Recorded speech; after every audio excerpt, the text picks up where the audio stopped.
दोस्तों, मेरा नाम रिजवाना शेख है।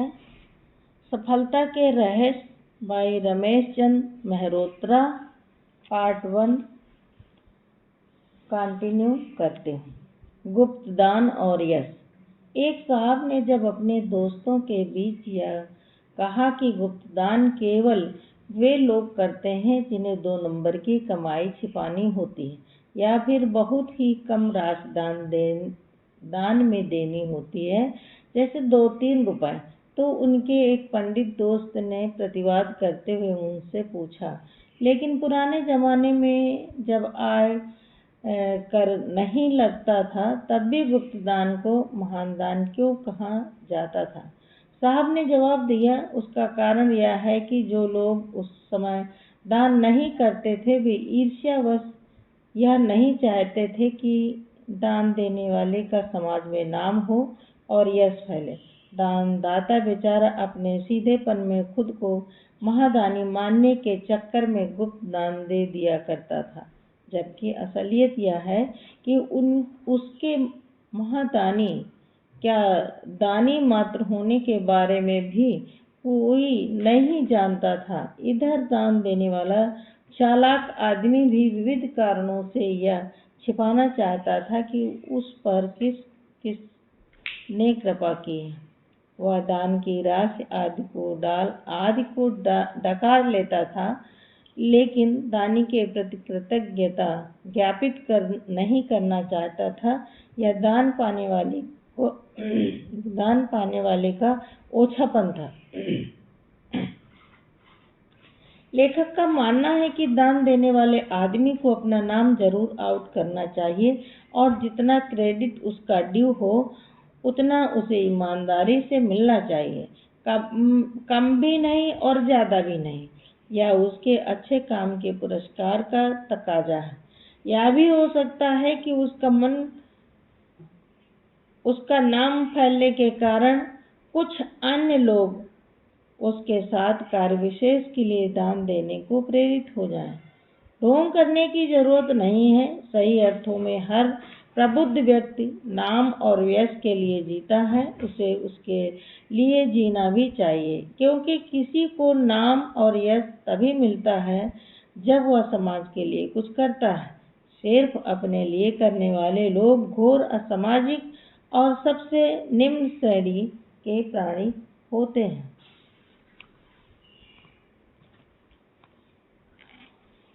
वे ही यश के बारे में नहीं सोच पाते, क्योंकि वह उनके कद से बहुत ज़्यादा ऊंचाई पर होता है। उनके जीवन का लक्ष्य खा पी कर मर जाने के अलावा कुछ नहीं होता।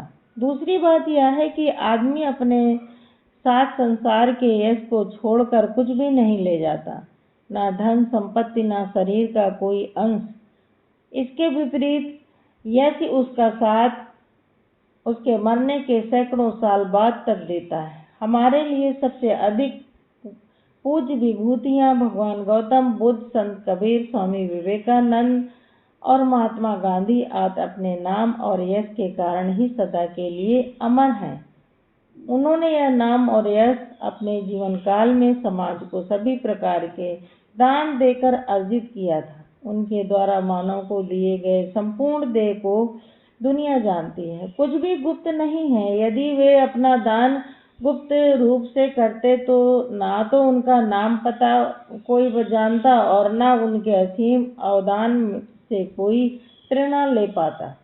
तब वे हमारे आदर्श ना बन पाते, क्योंकि तब वे गुप्त और लुप्त होते। स्वयं गांधी जी ने बिना नाम यश वालों से नहीं नाम यश वाले सत्यवादी हरिश्चंद्र नाटक के नायक के चरित्र से सत्य की कथा, आर्नल्ड के बुद्ध चरित्र से गौतम बुद्ध के त्याग की प्रेरणा ली।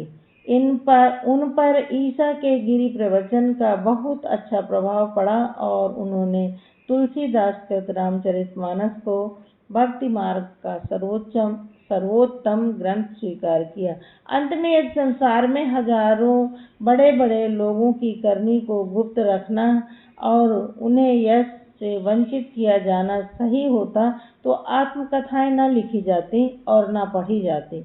न अभिनंदन समारोह आयोजित किए जाते, पुण्यतिथियां और जन्म शताब्दियां न मनाई जाती। यश के बारे में तिरुवल्लुर की सूक्ति है कि उसके अतिरिक्त अन्य कोई स्थायी संपत्ति संसार में नहीं है।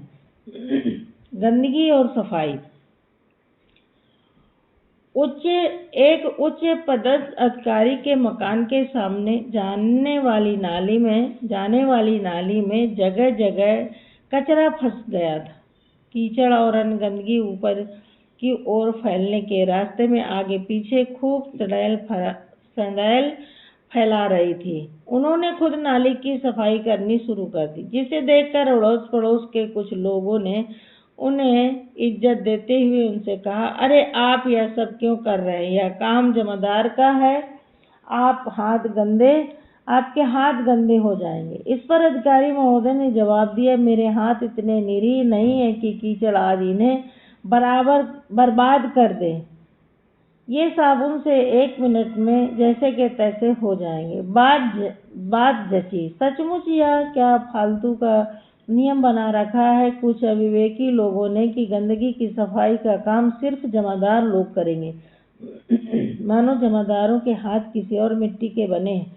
जबकि सच्चाई यह है कि पैदा सब लोग बिल्कुल जमादारों और उनके बच्चों के समान ही होते हैं, सबके सब बिल्कुल नंगे।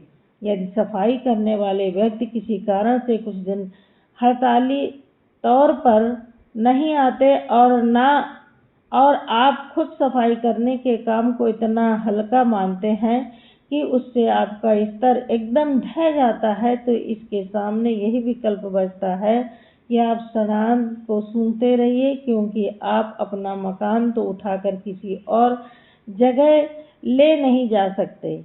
यही पराधीनपन सपने सुखनाही को व्यापक संदर्भ में सोचा जा सकता है, जिसका भावार्थ निकलता है कि सुखी रहने के लिए स्वाधीनता अनिवार्य है, लेकिन आदमी का हर मामले में स्वाधीन होना और आत्मनिर्भर रहना संभव है क्या? नहीं।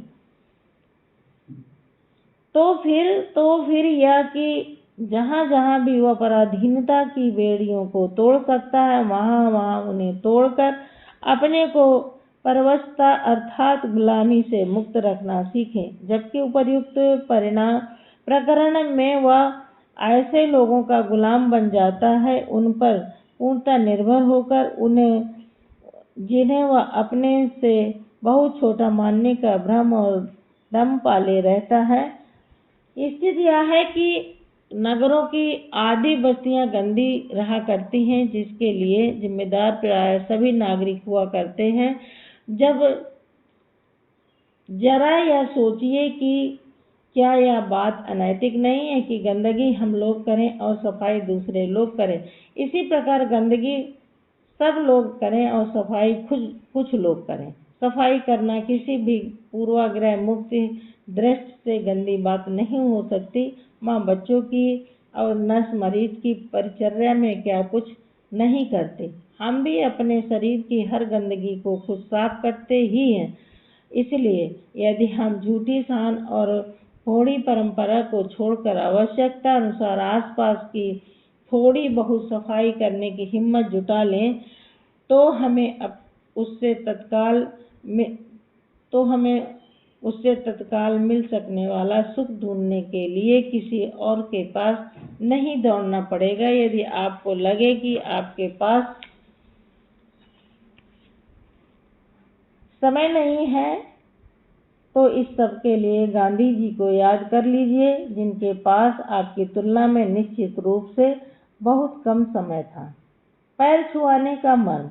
बच्चों से माता पिता आदि के, बहुओं से सास ससुर आदि के, और शिष्यों एवं अन्य छोटों से गुरु आदि के पैर छुआए जाते हैं।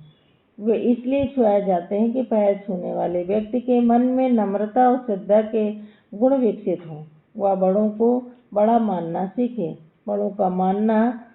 बड़ों को बड़ा मानना अच्छे संस्कारों की बात है और स्वयं में एक चारित्रिक गुण है। भले ही हम स्वविवेक से उनकी कुछ या बहुत सी मान्यताओं और स्थापनाओं से सहमत न हो। दूसरों को इज्जत देने से अपनी बेइज्जती कभी नहीं होती, उल्टे अहंकार का नाश होता है।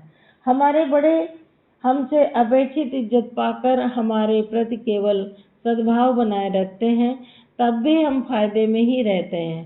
श्रद्धा वल्लभते के अनुसार हमें किसी पर श्रद्धा रखने से कुछ न कुछ उपलब्ध होता ही है। यूं तो नामित होने की चरम स्थिति के द्योतन के लिए सिर, हाथ, पैर, हृदय, आंखें, जांघें, वचन, मन आठों से एक साथ जमीन पर लेट कर किया जाने वाला साष्टांग प्रणाम सर्वाधिक महत्वपूर्ण प्रणत प्रकार है, पर सिर्फ खुशामद दिखाने के लिए किसी के पैरों पर धड़ से गिर जाने उसे रिश्वत देने के समान है। यदि ऊपरी तौर पर आप किसी के पैर पूजे पर मन के भीतर उसे उस वक्त गालियां देते रहें, तो ऐसा नाटक आपको सही आदमी नहीं बनने देगा। कई बार आधुनिकता का तकाजा पैर छुआने को पसंद नहीं करता। इसमें कोई परेशानी की बात नहीं। यदि आपके मन में किसी के प्रति श्रद्धा है और आपका वह बड़ा भी आपसे पैर छुआने में विश्वास नहीं करता है, तो जरा सा भी झुकने की जहमत मत लीजिए। बस मन के भीतर ईमानदार रहते हुए ऊपर से दुआ सलाम मात्र को अच्छे से अच्छे आदर भाव के लिए पर्याप्त समझिए। कोई अन्य व्यक्ति जिसके कब कहाँ पैर छू रहा है, इसका हिसाब रखना आपके लिए जरूरी नहीं है। आप तो बस पैर छुआने के मर्म को केवल अपने और अपने बड़ों के आपसी संदर्भ तक सीमित रखें। वही आपके लिए उपयोगी है। वही आपके जीवन की गाड़ी को अच्छेपन की दिशा में दूर दूर तक ले जाएगा। व्यक्ति चयन और आलोचना का संसार। जिस प्रकार संसद और विधानसभा में पक्ष की अच्छी से अच्छी बातों का विपक्ष को विरोध करना जरूरी होता है, उसी प्रकार किसी संस्था या टीम आदि के लिए जब सदस्य चयन या पद नामांकन किया जाता है, तब उसमें कमियां निकालना जरूरी होता है। यदि आप ऐसे निर्णय करने में दुनिया की सारी ईमानदारी लगा दें, तब भी आप पर पक्षपात के गलत निर्णय के आरोप लगेंगे ही। जब भारत की टीम के प्रिय खिलाड़ियों का चयन होता है, तब तक अखबार में ऐसे लांछन से भर जाते हैं कि अमुक को छोड़ दिया गया। आलोचना करने वाले व्यक्ति या भूल जाते हैं कि टीम में स्थान पाने के हकदार हमेशा खुली संख्या में और काफी ज्यादा होते हैं, जबकि चयन किए जाने वालों की संख्या एकदम नपी नपाई और सीमित होती। तदनुसार कितनों को ही छोड़ा जाना लाजमी होता है। आप क्या करें? किन अनुभवी और पुराने खिलाड़ियों को चांस दे अथवा ना दे, यह क्रिकेट प्रेमी की पसंद के हर अच्छे खिलाड़ी को कैसे रखें? संतोष करने के लिए जवाब है, टीम का चयन करने के बाद भगवान भी आलोचना से नहीं बच सकते।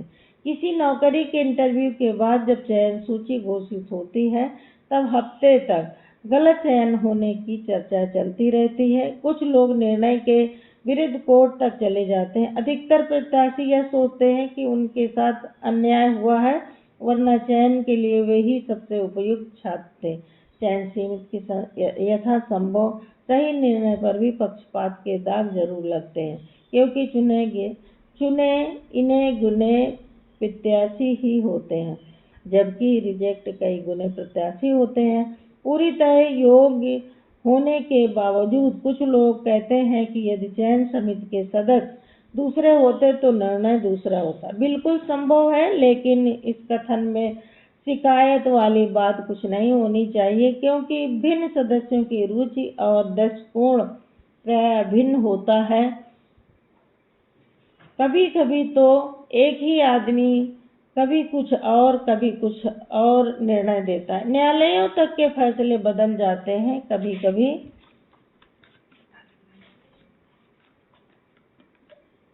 ऐसा भी होता है कि चयन समिति की ठीक व्यक्ति का चयन करती है, पर बाद में वह व्यक्ति एकदम उल्टा निकल या बन जाता है और चयन समिति कहती है कि हमने गलत चयन किया। संसार ऐसा ही, गलत होना तो गलत है ही, सही होना भी सही नहीं है। किसी निबंध प्रतियोगिता में या पुस्तक लेखन में पुरस्कार के लिए संबंधित जज लोग अपने निर्णय के लिए अक्सर विवादों के घेरे में डाल दिए जाते हैं। मुश्किल यह है कि कई प्रतियोगी और प्रतिभागी स्वयंभू जज बन खुद को ही श्रेष्ठतम घोषित करने के लिए पैदा हुआ करते हैं। बेईमानों की बात यहाँ नहीं हो रही है। यदि जज लोग ईमानदार निर्णय के लिए अपनी जान लगा दें, तब भी वे आरोपों से नहीं बच सकते। यही दुनिया है। यद्यपि मनुष्यों की एकमत होने की कोशिश चलती रहती है और इन कार्य में सफलता भी मिलती रहती है, पर स्वाभाविकता इसमें है कि मनुष्यों में मतभेद हों, क्योंकि कोई भी दो व्यक्ति पूर्णतः समान परिवेश में नहीं पले होते हैं और वे किसी भी तत्व को पूर्णतः एक ही कोण से नहीं देख सकते। इस वास्तविकता से यह सीख ली जा सकती है कि यदि किसी निर्णय के विरुद्ध आवाजें उठती हैं, तो इस घटना को यह समझते हुए समान मानना चाहिए कि ऐसा तो होना ही है, संसार की यही रीत है। लाभ इससे हमें अपने निर्णयों की आलोचना को झेलने की सख्त आएगी। Thank you.